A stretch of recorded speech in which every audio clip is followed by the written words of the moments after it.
Does all this squabbling over NATO help Russia? Ссора вокруг НАТО? Squabbles around NATO, do they help Russia? Well, in a sense that maybe they should completely be falling apart, then that will help. But we don't see that falling apart just yet.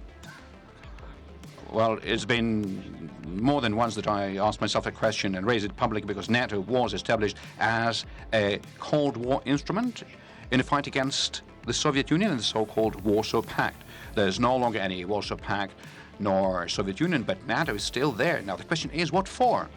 And there is only one kind of answer, no matter whatever says. This is the instrument of the U.S. foreign policy.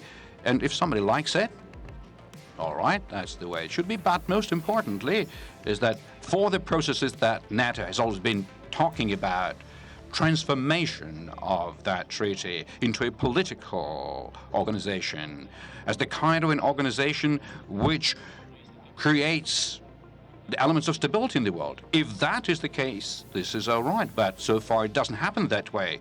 So far, we are seeing the way the military infrastructure is expanding and nearing our borders, and this is something which cannot but concern us, and this is something that we are stating and speaking about publicly. Now, in reference to the recent summit meeting, the United States demand from their allies to raise their military spending, and simultaneously is saying that NATO is not going to attack anybody. But if you're not intending to attack anybody, why should you increase your military spending? So this is something that we see as an additional issue.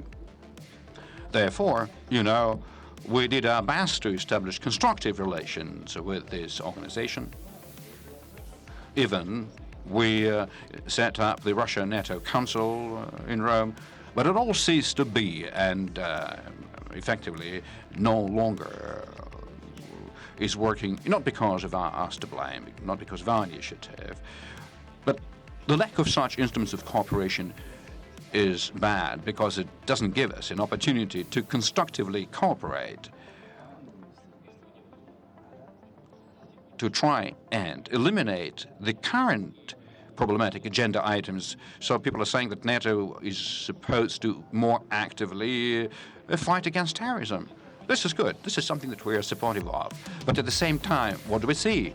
Look, we have recently held a major international conference on security issues at the level of Security Council partner countries. 95 representatives from different countries came, and very many representatives from the Americans and from Europe were whispering to us.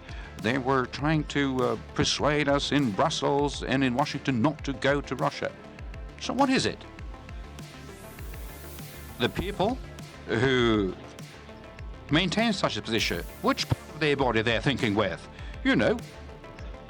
And the professionals want to work together. I mean, professionals are eager to. They do understand the importance of such an interaction, the importance of being able to exchange information. Well, at the political level, people are being transported around in armored vehicles. They're safe, and they don't feel threat to their citizens. If that will continue that way, we'll definitely receive blows in Germany, in Brussels, in the United States, in Russia.